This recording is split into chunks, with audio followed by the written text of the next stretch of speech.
Que o divino amor de nossas almas ilumine as nossas consciências e que a sua paz permaneça em nossos corações. Vivemos numa sociedade onde estão encarnados indivíduos das mais variadas condições espirituais. Desde aqueles que já alcançaram um alto grau de desenvolvimento psicológico, ético, de consciência moral, e que por amor a esta humanidade aceitam retornar para auxiliar com seus exemplos a nós outros que ainda estamos intermediários, até aqueles outros espíritos que estão no orbe terrestre, mas se encontram nas filas da ignorância, envolvidos nas sombras de si mesmos. Espíritos que se comprazem no mal. Em seus corações eles trazem pensamentos negativos, de ódio, de rancor, de inveja, de ressentimento. Querem destruir e se comprazem com esta destruição. Neste ambiente, percebemos que os seres humanos estão atolados nas mais variadas angústias e dores.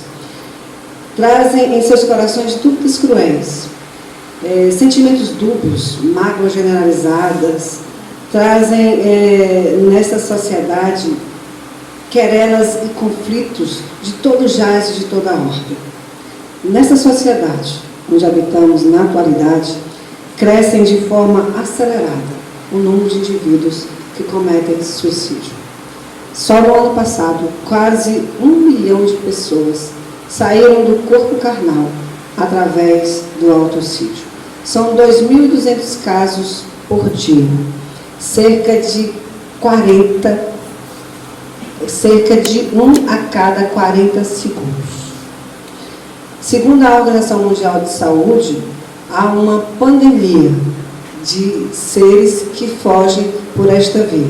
E o interessante, segundo eles, que 90% dos casos poderiam ser evitados, porque são de formas de distonias, dessas angústias, dessas dores, dessas aflições, desses comprometimentos psicológicos. Então, 10% seria basicamente de doenças realmente que não têm um certo controle sobre o organismo físico. Então, os transtornos de humor, aqui já desde a depressão até os transtornos de fobias, síndrome do pânico, agonias, aflições, que a depressão acomete mais ou menos cerca de 5% da população mundial, cerca de 350 bilhões de pessoas. O que leva o ser humano, um espírito em evolução, do patamar que nós temos hoje, com toda a tecnologia, com todo o conforto em algumas áreas, a buscar o aniquilar-se do corpo? Já que a vida não cessa. A vida, no momento que ela foi criada, vamos ter várias existências, mas a vida é única. Fomos criados num momento simples e sem saber, destinados à perfeição. E nesse interagir, nós podemos sair do corpo, mas não podemos sair da vida. Então, em regra, segundo o livro O Céu e o Inferno, em regra geral, o homem não tem o direito de dispor-se da sua vida, porque isso lhe foi dado visando deveres a cumprir aqui na Terra. Que, por mais que a gente abrevie voluntariamente sobre qualquer pretexto que podemos ter, fica, por nós temos o livre-arbítrio, mas fica em nós, anexarado em nosso corpo perispiritual a infração que cometemos. E, consequentemente, vamos ter as consequências desse ato. Na sociedade em que vivemos hoje, os consultórios de todo jazz encontram-se abarrotados, desde clínicas médicas normais até psicólogos, psiquiatras, psicanalistas, terapeutas holísticos, todos os lugares onde buscam um conforto para a cura do corpo e da alma estão lotados. Há um exército de desequilibrados que está em constante desequilíbrio com a forma que hoje deveríamos ter de viver. Já que, na atualidade, a reflexão do que eu sou, do quem sou, é completamente deixada de lado. Nós buscamos sempre, a grande maioria de nós, o imediatismo, o prazer, seja ele qual for, o prazer imediato. Eu quero hoje, mas eu quero agora. Eu quero passar no vestibular, mas eu quero agora. Eu quero um trabalho, mas eu quero agora. Eu quero um relacionamento, mas eu quero agora. Eu quero, mas eu quero tudo agora, imediato. E na vida não é assim, nada na natureza da salva. Há que ter um processo. E esse processo começa por nos encontrar, por saber quem somos e o que estamos fazendo aqui. E isso só buscamos através do autoconhecimento. Então, os desequilíbrios de cada ser encontram no seu íntimo. Visto que é o olhar para dentro a verdadeira chave que vai trazer essa reflexão. Se eu não me olho, se eu não reflexiono, por que eu ajo de determinada maneira? Por que essa emoção me toma? Por que esse sentimento toma conta do meu ser? Nada aqui é fora de nós. Todos estão me olhando. Provavelmente todos estão assim, eu vejo Rosângela lá no púlpito. Ninguém está me vendo no púlpito. Todos aqui estão me vendo dentro de vocês. A luz bate na retina dos seus olhos que traz uma imagem para o seu cérebro. Ou seja, nada é fora de nós. Tudo é dentro de nós. Então, se eu estou dentro de mim, é dentro de mim que eu tenho que burilar toda essa questão e resolver internamente. Então, quando nós deixamos de reflexionar sobre as nossas emoções, sobre os nossos sentimentos, sobre os nossos conflitos, sobre as nossas potencialidades, estamos deixando de relacionar-se conosco mesmo. E aí, forma esse grande ato, porque eu acho que tudo está fora de mim e, na verdade, tudo está dentro. Então, se não nos encararmos de frente, se não nos olharmos, perpetuaremos indefinidamente esta questão de que não consigo resolver meus desequilíbrios íntimos, e não só durante essa existência, mas durante várias existências. Até porque nós temos conflitos de várias ordens. Nós temos questões de relacionar-se, muitas vezes, com a família, que não temos, como somos herdeiros de nós mesmos, trazemos muitas vezes na família questões para serem movimentadas no campo da afetividade. E não sabemos lidar. Então, essa emoção, esse sentimento, é no meu campo familiar que está trazendo esse desequilíbrio? Essa emoção, esse desequilíbrio, é na sociedade? É no meu trabalho? É na minha vida de relação? É na minha vida com os espíritos? Afinal, interagem entre os dois planos o tempo inteiro. De onde vem esse sentimento? Eu paro para analisar isso? Eu paro para pensar que, como ser imortal, eu estou num traslado entre os dois planos e por isso eu me comunico com eles? Eu estou o tempo todo em conexão direta com os espíritos encarnados e desencarnados. Há uma sintonia, há uma vibração por toda parte e eu sei de onde chega essa vibração e eu sei lidar com ela. Como peregrinos em busca da melhora espiritual, nós estagiamos nas várias casas do Pai por incontáveis séculos. Estamos vindo nesses séculos o tempo todo, trazendo no arcabouço de nossas almas toda essa experiência. Então, é um caminhar constante ao longo das várias existências que vai aprimorando essas experiências de equilíbrio. E nesse trajeto, nós padecemos das enfermidades próprias das nossas limitações e do mau uso que fazemos das escolhas. Então, por mais que a gente ache que as mazelas estão no corpo, na verdade ela tem sua gênese na alma. Quando chega no corpo, o mata-borrão já está dando o principal ação, que dizem que a minha imperfeição, as nossas imperfeições estão gritantes para que a gente olhe e se descubra. É como se a gente guardasse um reduto egoísta dentro de nós, arquivando sentimentos de maneira impensadas, inferiores e destruidores há séculos. É assim que nós queremos vivenciar na atualidade. A medicina terrena ela tem contribuído muito para os desajustes emocionais, psíquicos, espirituais até e físicos. Mas ela não tem como fazer isso. Por isso que dizemos que Jesus é o grande médico das almas. Porque ele vai trazer ali vários sentimentos e lições onde podemos nos espelhar e começar a vivenciar para nos autotransformar. E é ele que possui essa moral, esse arsenal terapêutico que traz como conduta para nós, como espíritos imortais em nossas necessidades. O Evangelho e a questão do Livro dos Espíritos, na questão 629, vai dizer que a moral é uma regra de bom proceder. Torna-se uma sequência de valores onde o homem vai encontrar a paz de consciência. Todo o Evangelho de Jesus fundamenta-se na educação moral dos seres humanos. Portanto, é uma escola de moralidade divina. Para a criatura que começa a trabalhar, a se educar dentro da regra moral do Evangelho, torna-se um desafio, porque a partir do momento que eu conheço o Evangelho, eu tenho um convite para a mudança. A partir do momento que eu começo a mudar, eu começo a vivenciar. E vivenciar eu começo a transformar. E opera no meu íntimo todo um cabedal diferente. Eu começo a respeitar, a valorizar, a ter consciência de que neste mundo esse código pode ser aplicado.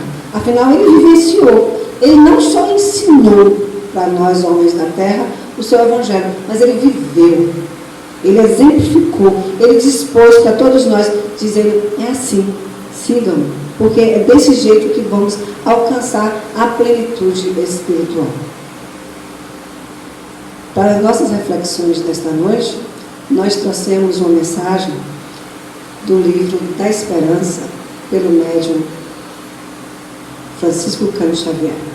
Essa mensagem de Emmanuel tem o título de Ante o Divino Médico. E Emmanuel, como todos sabem, geralmente quando ele começa uma mensagem evangélica, ele começa com um versículo. E nessa mensagem ele vai dizer que os sãos não necessitam de médicos, e sim os enfermos. Ele vai dizer que Jesus se acercava principalmente dos pobres e dos deserdados, porque estes eram mais dóceis às suas consolações, dos cegos, dos mutilados, porque saberiam ter ouvidos de ouvir, e prestariam atenção e seguiriam, porque precisavam dar luz para iluminar. Emmanuel vai dizer que milhões de nós outros, espíritos encarnados e desencarnados em serviço na Terra, somos almas enfermas de muitos séculos. Por isso, ainda na Terra, somos bilhões de doentes. Porque a nossa alma que está enferma. Portanto, a busca dessa saúde integral inclui estarmos em equilíbrio com todas as áreas das nossas vidas, sejam elas físicas, emocionais, mentais, espirituais. E em consonância com isso tudo, trabalhando ou burilando os nossos sentimentos, a nossa afetividade. Ele vai dizer que carregando débitos e inibições contraídos em existências passadas ou adquiridas agora, podemos proclamar, sem medo de errar, que Jesus é o Divino Médico. E basta ligeira reflexão para encontrarmos no seu Evangelho a coleção de receitas articuladas por ele para vistas à terapia da alma. O que Emmanuel vai fazer nessa mensagem? Emmanuel vai pegar essa mensagem e trazer uma perturbação da alma, uma dor da alma, e traz uma terapêutica, uma receita. E aí ele vai trazer essas questões para nós identificarmos onde nós estamos equivocando e onde nós podemos acertar. E a primeira doença da alma que Emmanuel vai trabalhar é o egoísmo. Ele vai dizer que nas perturbações do egoísmo, faze aos outros o que gostaria que o outro te fizesse. O que é o egoísmo? Doença da alma que nos impede de viver a fraternidade. Na questão 913 de O Livro dos Espíritos, Kardec questionou os benfeitores. Entre os vícios, qual que podemos considerar radical? A resposta é o egoísmo. Ou seja, Kardec pergunta qual vício? E os Espíritos respondem egoísmo. Nós achamos que vício é outra coisa. E ele vai mais além. Ele vai dizer que estudai tudo, todos os vícios, e vereis que no fundo de tudo existe o egoísmo. E por mais que lutemos contra ele, não chegaremos a extirpá-lo se não atacá-lo na raiz, se não tirar todo o mal. Que nesta vida, quem quiser se aproximar da perfeição, deve trabalhar por extinguir o egoísmo na sua mais forma acepção. Porque teremos que trabalhar uma outra lei, a lei da caridade, a lei de justiça, amor e caridade, para antagonizar com o egoísmo. Nós somos egoístas. Tem um ditado que minha avó falava bastante, que é bem interessante. Ela dizia sempre assim, farinha pouca, isso é egoísmo? Se eu estou cheio, meu estômago cheio, o outro pode passar fome? O que me tem de supérfluo, o outro está tendo necessidade. Talvez os meninos não tanto, mas nós meninas, quando temos um evento para ir, um casamento, um aniversário, nós abrimos o guarda-roupa, olhando aquele armário lotado, caindo de roupa, e a gente fala assim, não tenho nada para vestir.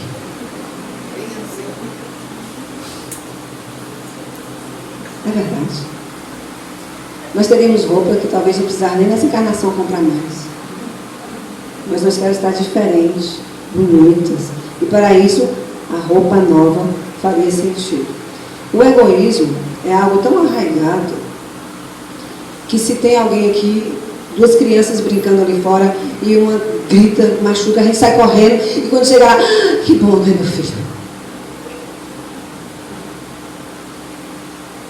Não é meu filho, mas é meu irmão, porque é filho do Pai que me criou. Embora nessa encarnação tenha uma outra mãe. Então nós somos tão naturais com o egoísmo que esquecemos de reflexionar. Que do que nos sobra, alguém pode se abastar. Mas eu vou guardar, porque pode ser que tenha necessidade. Tem uma parábola no Evangelho que os celeiros estavam lotados. E aí o semeador daquele celeiro ia fazer uma grande colheita. E ele pensa assim, vou ter que fazer mais armazéns. E aí o Cristo diz, louco, hoje mesmo tomarei tua alma, de que precisa para tanto? Então nós temos que ter consciência de que nós temos usufruto. Tudo que temos, nós vamos deixar. Tudo que somos, nós vamos levar. Tudo é usufrutuário, posso usar, deve. É tudo muito abundante na natureza. É tudo muito abundante no universo. Deus é abundante, Ele é próspero. Ele não quer que nós passemos fome, Ele não quer que nós não temos vestimenta. Ele quer que nós sejamos belos, que resplandeça sobre sua criação. Mas Ele quer que nós aprendamos a desapegar. Posso tudo, mas nem tudo me convém. É entender que eu posso ter, sim, uma casa boa, eu posso ter um carro bom, eu posso ter roupas, eu posso ter tudo, mas eu não tenho apego. Que ao sair da vida, nessa encarnação, eu possa dizer assim, ó, que bom, agradeço todos os bens que eu tive, mas agora estou em outro nível, vou para outro local. Porque nós estamos aqui de passagem. Tem um conto sufi que um rabino, não vou lembrar o nome dele aqui, ele morava na cidade do Cairo, e um jornalista americano tinha uma grande admiração por esse rabino. E queria muito conversar com ele, encontrar com ele. E em determinado momento eles conseguem marcar uma audiência, e ele viaja dos Estados Unidos à cidade do Cairo para encontrar com o rabino. E lá chegando, ele encontra o rabino num lugar simples. Tinha poucas coisas, uma cama, um sofá, muitos livros. E ele chega assim, surpreso, e questiona, rabino, onde é que estão os seus bens? E o rabino olha para o jornalista e questiona, que estava só com uma malinha de mão, e onde estão os teus? Mas eu estou de passagem. Ele, eu também. Então não ajunteis tesouro na terra, onde a traça e a ferrugem destrói e os ladrões roubam. Ajunteis tesouro no coração. E estes tesouros a gente só vai conseguir amealhar se nós vencermos a maior chaga que nós temos dentro de nós. O egoísmo. Se eu conseguir a cada dia me desprender um pouco mais do egoísmo, entendendo que para compartilhar não precisa ser só mensagenzinha no WhatsApp, no Facebook, no Instagram, mas eu posso compartilhar do que está me sobrando. Não só uma boa palavra, não só uma boa mensagem, mas uma vestimenta que eu não uso mais, um alimento que alguém está necessitando. Principalmente o afeto que alguém está precisando. Eu não preciso esperar receber para eu doar. Eu tenho que dar. E para eu dar, eu não preciso olhar cor, credo, raça, time de futebol, política. Eu estou olhando para o irmão, que no momento, tanto quanto eu, precisa de afeição e de atenção. A outra doença da alma que a Amanda vai trabalhar, ele vai falar sobre a revolta. Ele vai dizer que nos excessos da revolta, humilha-te e serás exaltado. A revolta é um achaque do orgulho, ou seja, é a pretensão do merecimento que nos rouba a humanidade. Ou seja, eu acho que porque eu sou orgulhoso, que alguém me feriu, que alguém me magoou, por isso eu me revolto. Eu tenho orgulho. Então eu acho que é um achaque. Assim, a conquista da humildade está em detrimento com essa questão da revolta. Alguém não me tratou como eu deveria. Como aquela pessoa me olhou de cima para baixo? E aí eu me revolto. Mas eu estou fazendo o quê? Usando o orgulho. No Evangelho segundo o Espiritismo, no capítulo 7, temos a mensagem do Espírito chamado Lacordaire. Lacordaire vai dizer que a humildade é uma virtude muito esquecida entre nós. Olha que ele escreveu há 150 anos atrás. Que os grandes exemplos que nos foram dados não foram seguidos. E que o maior deles, se nós seguíssemos, que é o Mestre, nós deveríamos entender que ele se elevou tão alto que se transformou. Que muitos de nós se revestem da humildade para ocultar como se fosse as deformidades do corpo. Como se fosse uma veste. Eu me visto de uma humildade que eu não tenho, para ocultar as deformidades da minha alma. Então, a humildade é uma coisa bem interessante.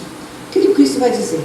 Quando fordes convidados para um banquete, sente nas últimas filas, para que, a hora que o dono da festa chegar, te convide para vir à frente. Não sinta na frente, não se faça de orgulhoso. Este lugar está me reservado. Humildade é entender que todos nós estamos no mesmo nível, que ninguém aqui é melhor que ninguém, por mais que tenhamos uma condição social diferente, por mais que tenhamos bens diferentes, nós estamos no mesmo nível, alguns até espiritualmente mais elevados, embora a condição financeira e social seja diferenciada. E é isso que vai contar, é entender que nós temos que trabalhar a humildade no sentido de que resistentes ao orgulho. Se algo me doeu, se algo me machucou, é porque o orgulho gritou. Se o orgulho gritou, está na hora de eu olhar para mim e perguntar por quê.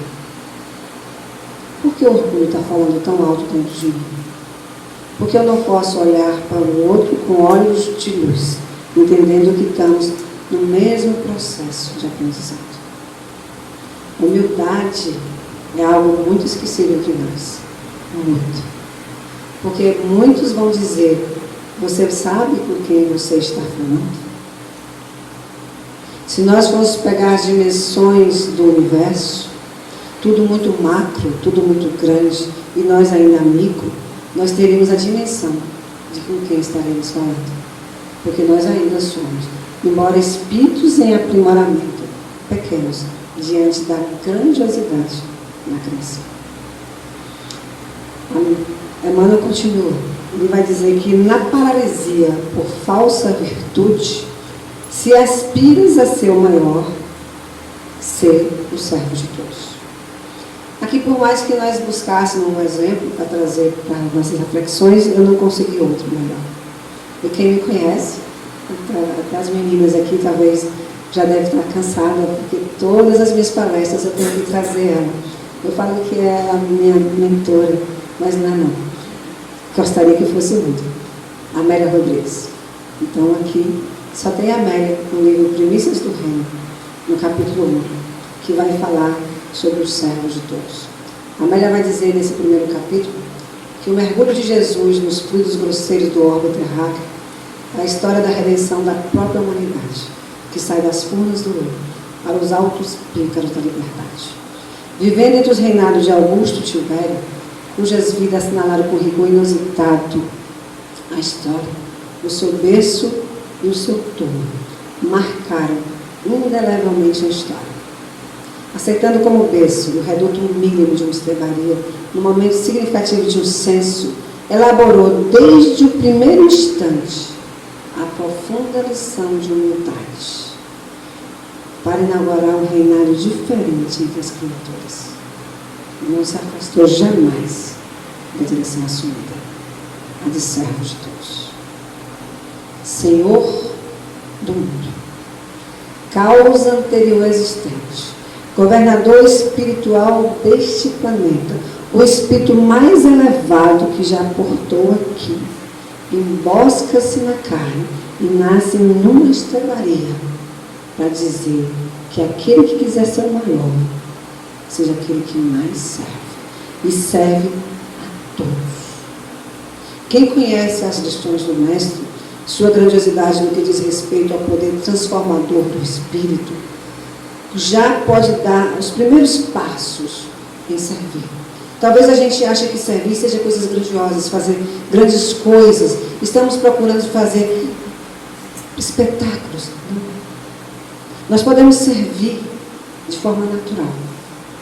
Como é que estamos servindo a nossa família? Aguardando que todos façam por nós aquilo que nós já podemos fazer? Aguardando que talvez nossos pais idosos e cansados limpem a casa, lave roupa, cozinhe, enquanto a gente fica deitado lá no sofá aguardando tudo na mão?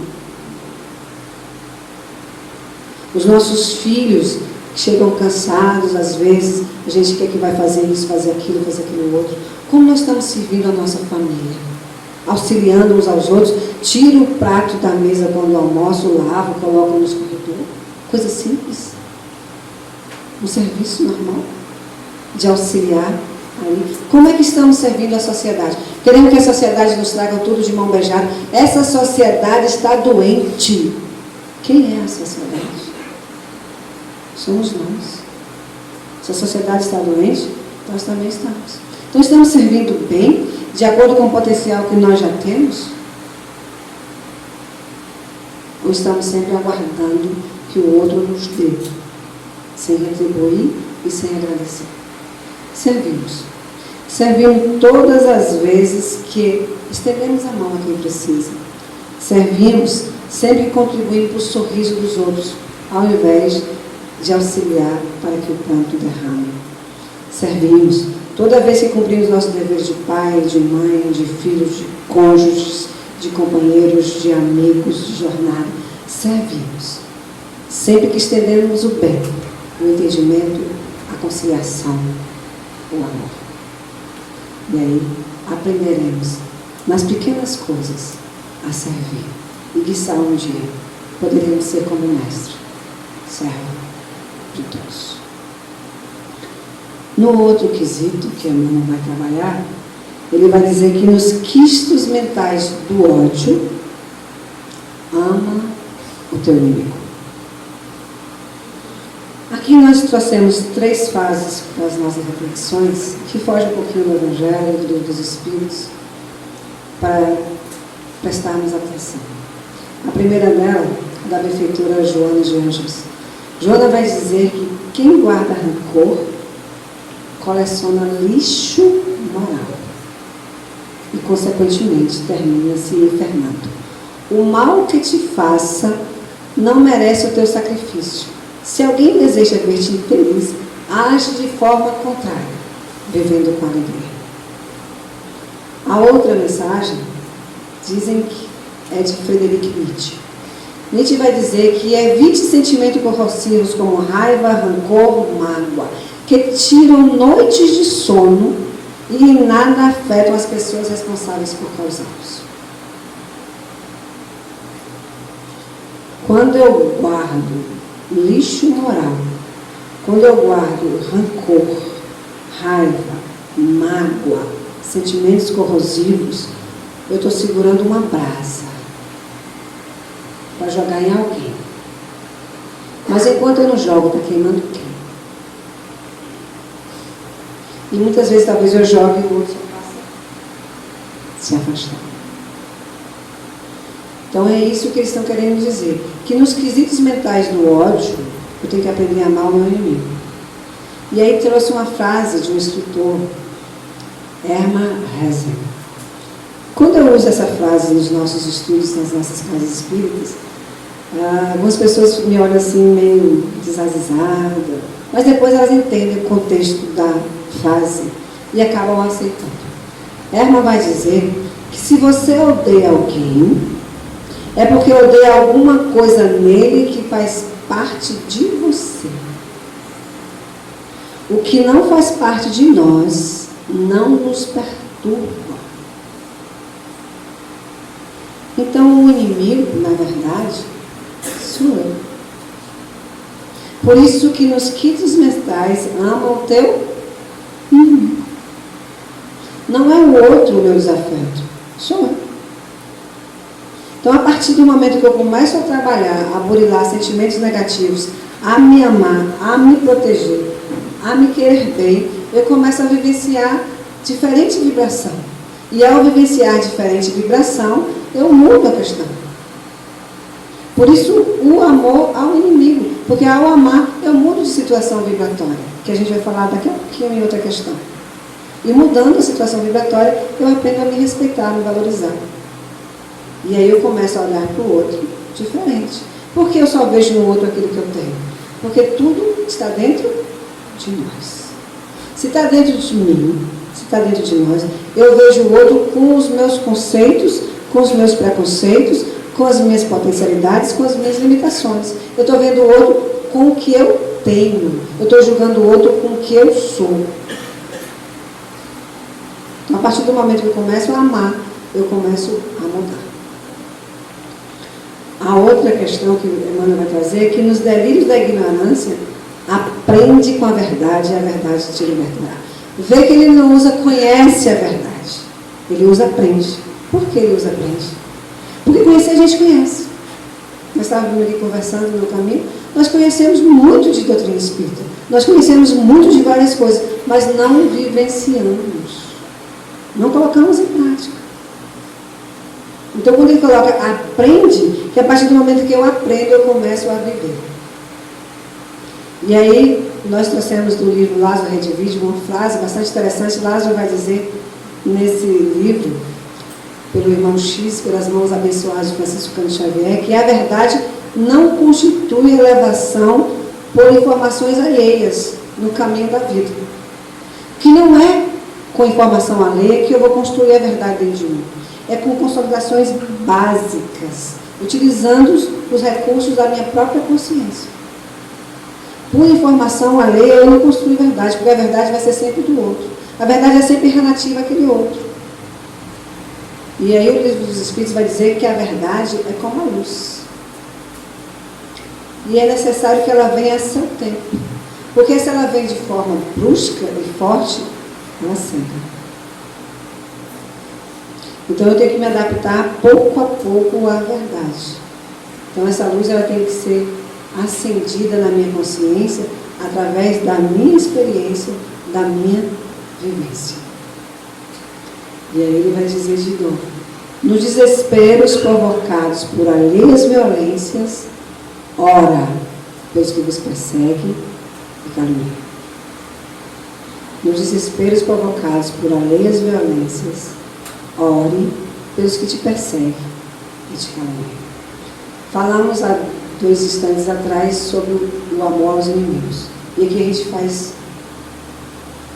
um aporte.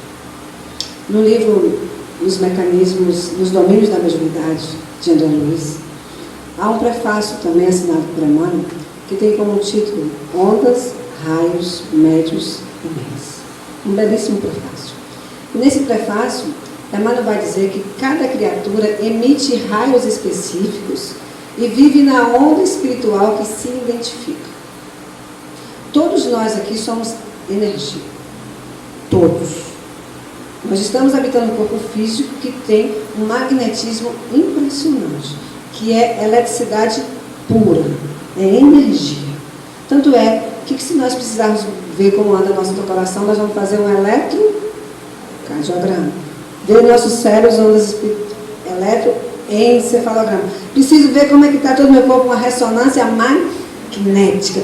Tudo é energia. Nossa vibração é energia. Então, quando a Emmanuel vai dizer que nós vivemos na onda espiritual que nos identificamos, quer dizer que nosso pensamento está na onda vibracional que estamos em sintonia. Então, se no desespero por alheia e violência eu começo a orar pelo que me persegue e calunia, eu começo a mudar a vibração espiritual. Eu saio da onda em que eu me identifico. E ao sair da onda em que eu me identifico, eu transformo o contexto onde eu estou.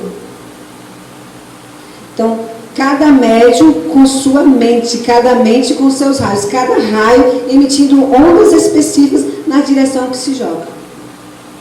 Então, para onde eu estou mandando e emanando as minhas vibrações? Daí o Cristo dizer, ore e ame os teus inimigos. Porque ele sabia tanto, que ele vai dizer que com a mesma medida que eu meço o outro, que eu julgo o outro, eu vou ser medido, eu vou ser julgado. Porque eu estou medindo com a mesma vibração que eu estou emitindo. Daí eu tenho que mudar esse contexto vibracional. Emmanuel vai dizer que a oração, dentro da alma comprometida em lutas, se assemelha à lâmpada que se acende numa casa escura e desarranjada. Acender a lâmpada não vai mudar a situação vibratória da casa, ela vai continuar bagunçada. Mas vai mostrar onde a gente pode começar a arrumar. É isso o poder da oração. Mudar de vibração. Então, à medida que eu estou com raiva, com rancor, com ódio, com mágoa, se eu começo a orar, eu começo a mudar a minha sintonia vibratória. E ao mudar, eu consigo orar. E o outro muda. E você fala, puxa, o outro mudou por quê? Porque eu mudei a minha vibração. Não foi o outro que mudou, fui eu. Então, a partir do momento em que eu transmuto a minha energia, eu consigo mudar a energia do outro. Em qualquer lugar do espaço e do tempo. Encarnados e desencarnados. Na outra doença da alma, a Emmanuel vai dizer que nas dores por ofensa recebida, perdoa 70 vezes 7. Nós trouxemos uma frase do apóstolo Paulo, no Evangelho segundo o Espiritismo, seu capítulo 10. E Paulo vai fazer um aportezinho, um Hermann Hesse. Paulo vai dizer que perdoar os inimigos é pedir perdão para si mesmo. Coaduna com o pensamento, Hesse coaduna com o pensamento de Paulo, já que Paulo veio antes de Hesse. Perdoar os amigos é dar uma prova de amizade. Perdoar as ofensas é descobrir-se melhor do que se era. O perdão, ele tem um poder tão superlativo na vida do ser, que assim que o mestre canta as suas mais belas canções nas bem-aventuranças no Sermão do Monte, trabalhando todas as questões ali, que é os capítulos 5, 6 e 7 do Evangelho de Mateus, ele automaticamente ele vai trabalhar a questão de perdão várias vezes seguidas no Sermão do Monte. Porque ele sabia que à medida que nós aprendemos a perdoar, nós aprendemos a nos libertar. Perdoar é isso. Perdoar é se libertar das amarras que nós mesmos nos prendemos. E a partir disso, eu consigo ter uma certeza na direção espiritual que eu quero andar, sem me prender a mágoas, rancores e ressentimentos. Vivenciando o amor na sua potencialidade. Somos filhos de Deus, em espírito e em verdade. E o João, o evangelista, vai dizer que Deus é amor. Então nós somos amor em essência. Então deveríamos fazer ele vibrar na sua mais larga acepção. A Emmanuel vai dizer, encerrando essa mensagem, que nas crises de incertezas quanto à direção espiritual, se quiseres vir após mim, negue a ti mesmo, tome a tua cruz e siga-me. E ele vai dizer, temos uma boa notícia. Jesus, o divino médico das almas, veio à terra por amor a todos nós. Nós que nos reconhecemos como consciências ainda endividadas, regozijemos com a sua declaração, que não são os sãos que necessitam de médicos, mas sim os doentes. Jesus vai dizer no Evangelho que ele é o grande médico das almas, que ele tem o remédio para curar todos os males, que basta-nos ir até ele. Mas muitos de nós ficam tão apegados às nossas pequenezas que nós esquecemos de ir. E encerrando a mensagem, Emmanuel vai dizer que através de numerosas reencarnações temos sido cristãos sem Cristo. Que agora que a doutrina nos revela como mentor indiscutível direto das nossas almas, ensinando-nos a responsabilidade de viver, cabe a cada um de nós dignificá-lo na consciência e no coração, procurando refletir e articulando, matriculando na caridade, na escola da vida, os nossos melhores propósitos de servir e de aprimorar. O Cristo, ele não está longe de nós. Ele está na terra, aguardando pacientemente que cada um de nós tenha coragem de se olhar e dizer, eis-me aqui, Senhor. Ele não ensina nada diferente nos últimos 2 milênios, seja através dos Espíritos, seja através dos grandes nomes que passaram pela nossa terra. 2 preceitos, amor e perdão, em busca do reino divino dentro de nós. E ele vai mostrar como seguir. No Evangelho de João, João vai trabalhar ali 7 eu sou do Cristo.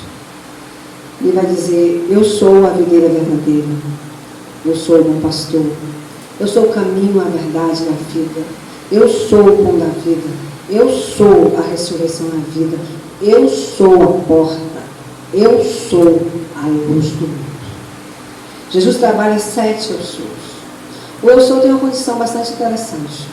Para quem não conhece o Velho Testamento, ou a Antiga Aliança, a Primeira Aliança, quando Moisés sai do Egito e está no deserto e começa a dialogar ali com a sarça ardente convoca-o para que ele retorne para libertar o povo escravo. Ele questiona aquela voz direta, a que Deus ele deve apresentar, já que no Egito existem muitos deuses. E a sarça responde, eu sou o que sou. Quando Jesus vai dizer, eu sou, ele assume a divindade nele. Eu sou o que sou. Eu sou a luz, eu sou a porta, eu sou o bom pastor, eu sou a videira. Nós só vamos trabalhar um eu sou aqui essa noite. Eu sou a luz do mundo. Nós já vimos que as sombras que existem são nossas. Então ele é sol de incomparável luz.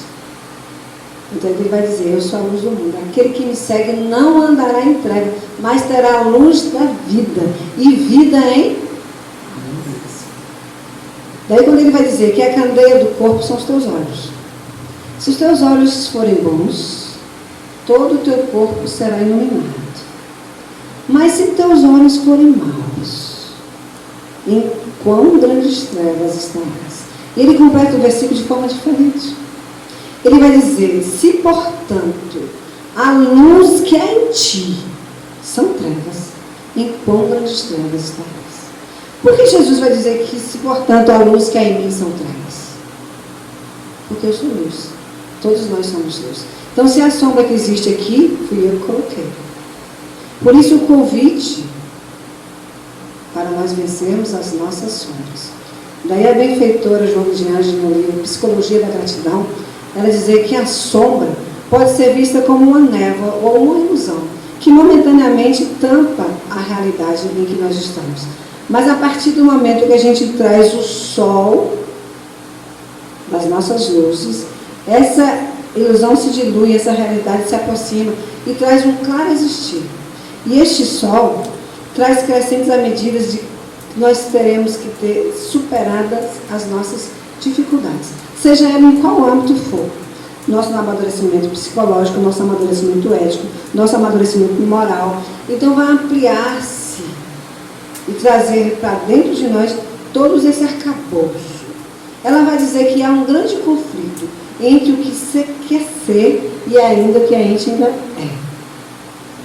Mas o convite contínuo para a gente elevar outros patamares, vencendo as sombras que existem em nós mesmos. Que não é de se estranhar, que há sim uma aparente dualidade. Afinal existe dia, noite, nascimento, morte, yin e yang, mas tudo produz uma interação. E em toda parte a gente pode encontrar a face luminosa do ser. Em todos os lugares, com toda a sua grandiosidade, seja nas artes, seja na conquista do pensamento ético, seja na conquista do pensamento moral, seja na educação, seja na ciência, seja na religião, seja no pensamento, seja na atualidade da tecnologia. Tudo é luminoso, basta nós termos olhos para ver. Num planeta onde se fala de constante e tamanha sombra da alma, de tamanhas dificuldades, onde se fala de que tudo parece não ter mais jeito, quando o convite é para sermos luz do mundo, parece algo pretensioso? Parece algo fora de nós? Algo só para os grandes espíritos? Porque quando ele diz, eu sou a luz do mundo, ele vai fazer uma aporte. E vai dizer, vós sois a luz do mundo. Então não se trata de ser eu, uma individualidade só a luz do mundo.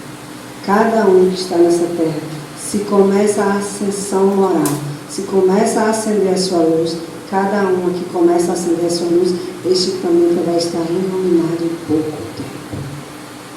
Daí o mestre quer dizer que a claridade da terra vai vir de todos os espíritos que estão aqui, no esforço individual e coletivo, trabalhando virtudes e aprimorando sentimentos em busca desse germe que já está em nós.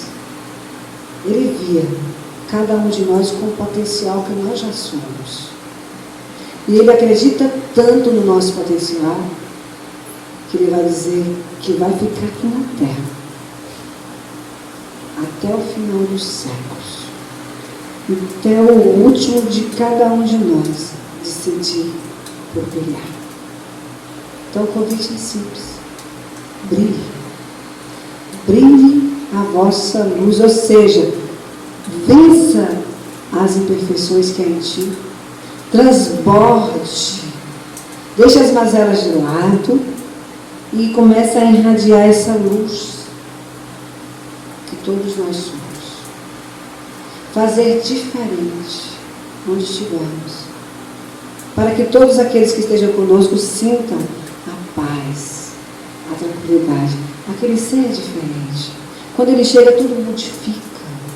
Mas não é para ser orgulhoso, vaidoso. É para servir. Ele veio nos convidar a desenvolver o reino de Deus dentro de nós. O reino de Deus está aqui. Segundo a teologia, a pregação central de Jesus é o reino de Deus, em todas as suas palavras. Daí ele dizer, buscai primeiro o reino de Deus e a sua justiça, e tudo mais vos será dado por acréscimo. Quer dizer o quê? Buscai primeiro as coisas do Espírito e tudo na matéria vos será facilitado. Nós buscamos com gás, força, as coisas da matéria. E de vez em quando temos um tempinho, vemos 1 hora por semana no centro espírita buscar um pouquinho no espiritual. Ao contrário. É na vida espiritual. Momentaneamente, espírito e matéria num corpo que evolui. Podemos ser felizes na Terra? Kardec questionou os benfeitores na questão 920. O homem pode gozar de completa felicidade na Terra? Os Espíritos vão dizer que não.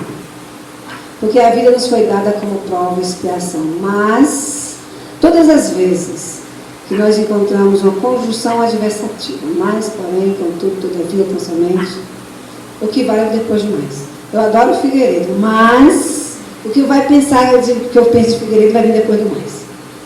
Então, quando Kardec questiona, o homem pode gozar de completa felicidade na Terra? Não.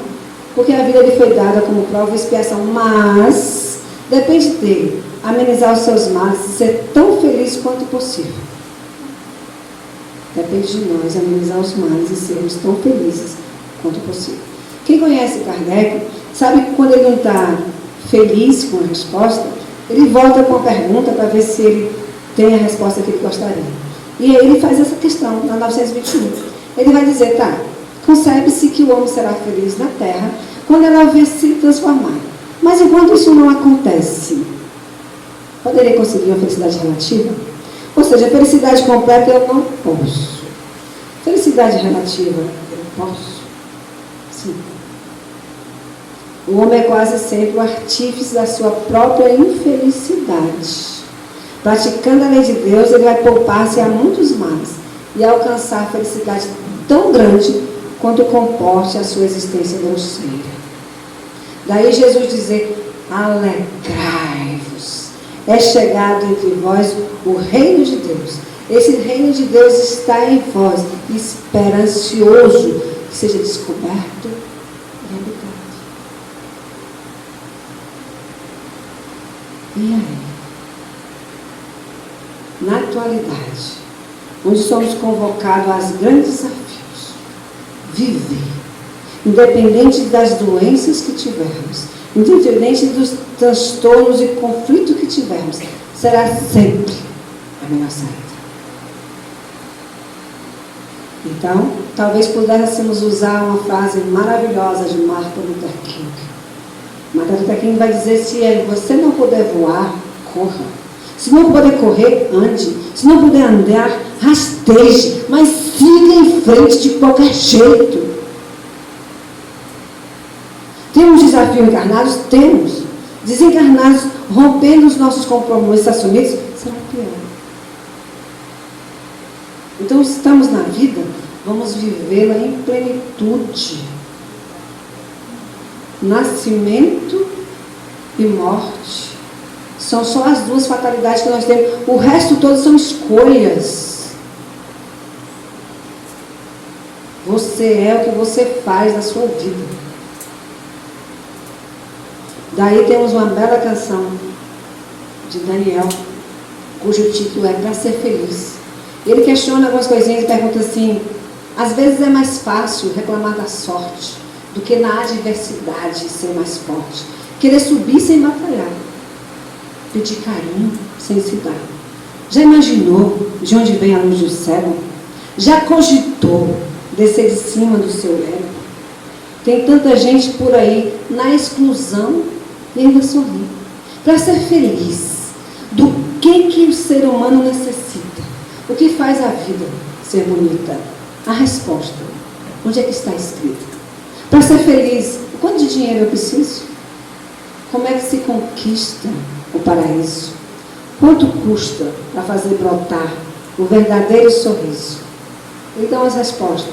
Talvez a chave seja a simplicidade. Talvez prestar mais atenção na realidade.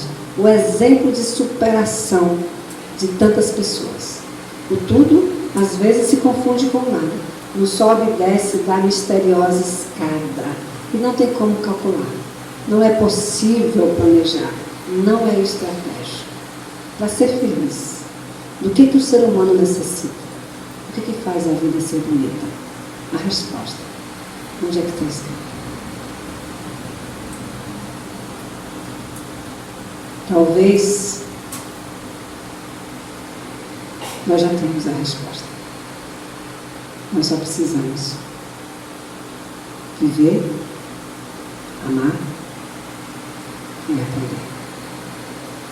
Ele foi o maior amor que o mundo conheceu. O exemplo mais fecundo que jamais existiu. A vida de Jesus ao permanente apego, à mansidão, à dignidade, à verdade. Amá-lo é começar a viver, conhecê-lo, é plasmá-lo na mente e no coração. A vida que comporta a história da nossa vida. Eis a vida de Jesus, a perene alegria, a boa mensagem de júbilo. E Ele está aí. Não precisamos de grandes desafios hoje para vivenciar. Apenas introjectar e usar o eu sou de forma aprimorada. Porque como é que nós usamos o eu sou? Eu sou doente. Eu sou depressivo. Eu sou triste. O eu sou é o potencial divino gritando dentro de nós. Eu sou filho do Pai, herdeiro do universo. Tenho o direito de estar aqui e galgar altas esferas a partir do momento que eu faço as escolhas corretas e caminho na direção espiritual, que a minha vibração está em sintonia. O amor. Alimento das almas. Quem se alimenta deste amor jamais sentirá fome, jamais sentirá sede, porque ele robustece todo e qualquer coração, esteja em qualquer posição. Por isso, ele vai continuar sendo, ainda talvez por alguns milênios, o amor não amado, mas ele vai continuar nos amando sempre e aguardando que cada um de nós tenha a coragem de tomar a charrua, não olhar mais para trás e seguir em direção à vida abundante e fecunda que cada um de nós pode viver. Assim, despertar para a vida é aprender que Ele não só pode nos curar, mas nós podemos auxiliar, transformando a luz que é em nós plena, brilhe, que possamos brilhar, reverberando em sintonia com aquele que nos criou. Nossa gratidão a todos os amigos aqui presentes nos dois planos da vida. Paz, luz e amor sempre.